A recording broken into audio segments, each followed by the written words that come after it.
First time in Premier League history that a manager has left his job on New Year's Day. What's the story? Mauricio Pochettino is leaving Chelsea by mutual agreement. In the last year and a half, Chelsea have let go of 2 coaches, and that has brought a lot of things into question. To be absolutely fair, Chelsea are no strangers to frequent changes of coaches. They had always done that under Abramovich, but the motivations right now seem to be very different, hence the questions being raised. In this video, we'll be addressing the underlying issue and attempting to answer one big question: are Chelsea's owners ruining the club? The announcement that Enzo Maresca and Chelsea had parted ways on New Year's Day came as a shock to many. Yes, the results had gotten quite bad in recent weeks, but reliable reports say it wasn't really about the bad results. It appears that the coach and the owners had fallen out, which was what caused Maresca to make the statements he did after the Everton game, when he inferred that he had no support from the club. The problem with letting go of Maresca, especially mid-season, is that it established a pattern. This current ownership has now let go of 3 coaches for non-footballing reasons. Tuchel, Poch, and now Maresca were all sacked, not because of how the team was playing or because of the results, but because they fell out with the owners. This is what makes the current owners very different from Abramovich. When Abramovich sacked coaches, he did so because they were underperforming, and he always tried to replace them with top coaches who could hit the ground running, bring positive results, and win trophies. It was how they arrived at Tuchel in January 2021. They sacked club legend Frank Lampard because of poor results and replaced him with a top coach in Thomas Tuchel, who then went on to win them their second ever Champions League trophy in just a matter of months.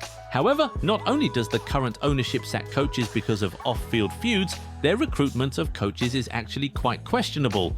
While Abramovich wanted coaches who could guarantee wins and trophies, Clearlake seems to be focused only on coaches who can develop young talents and turn a profit on the many signings they make.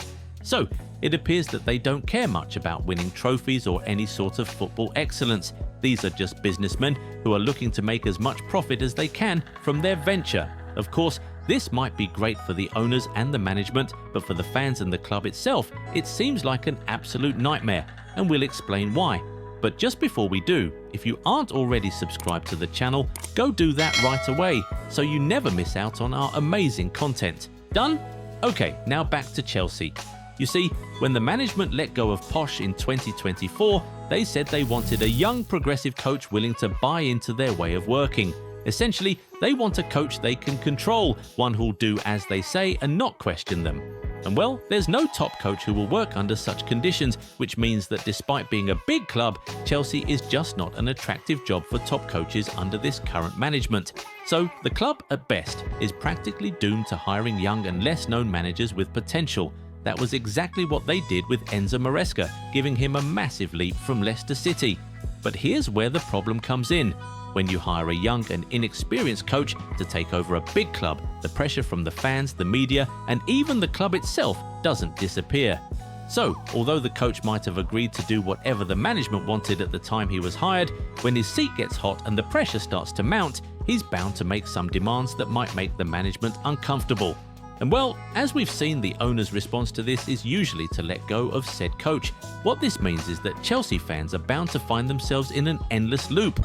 The club hires an inexperienced coach who wants to build a project. The fans are asked to be patient as he builds the project, but when he starts to achieve some success and begins to demand more from the club sacks him and hires another inexperienced coach.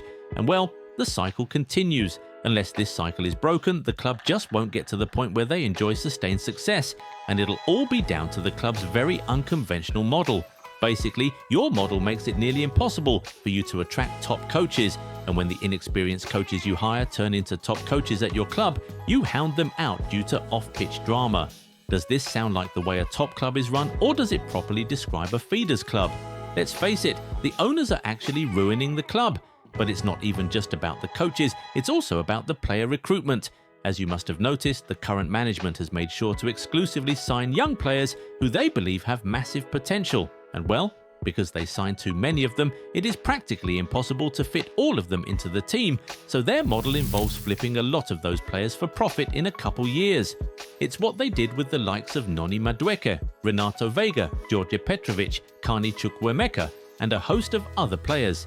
If they're not selling players that were bought, they're making pure profit on academy graduates, just like they did with Conor Gallagher, Ian Martson, Lewis Hall, Mason Mount, and a couple others.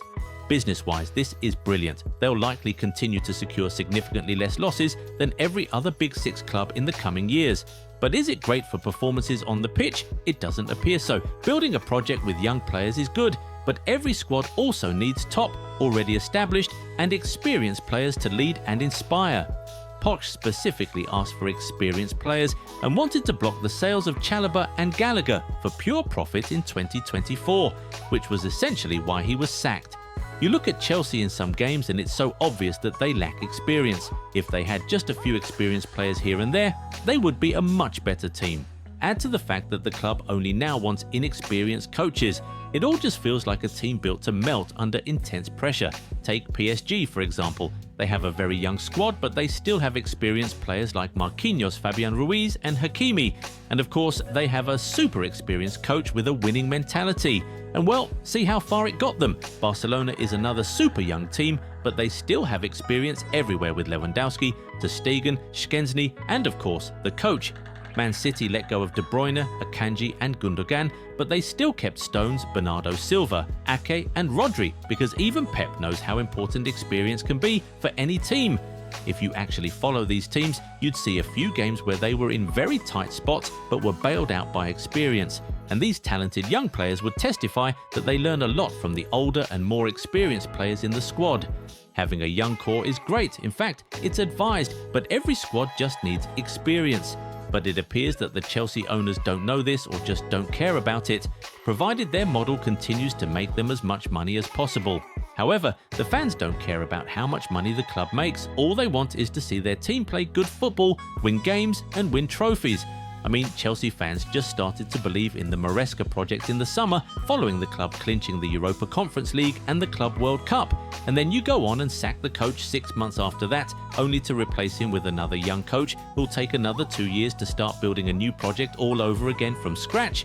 That is certainly very frustrating. We won't be surprised if Chelsea fans start to protest really soon, asking for the owners to leave the club. It really does feel like they are ruining the club. But we now want to hear from you guys. What do you think about all of this? Are the current Chelsea owners indeed ruining the club, or is their model actually very effective? Did Maresca really deserve to be sacked? Get in the comments and talk to us.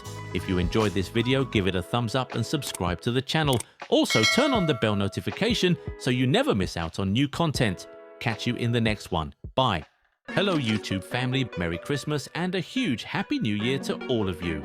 With the 2026 World Cup on the way, the energy in the football world is already building, and we are thrilled to be sharing it with this amazing community. To celebrate, we have lined up some holiday surprises in the Goal 90 shop. A bunch of your favorite jerseys are already up to 50% off. Shipping is on us, and because you are part of our YouTube fam, you can grab an extra 10% off with the code YouTubeFam.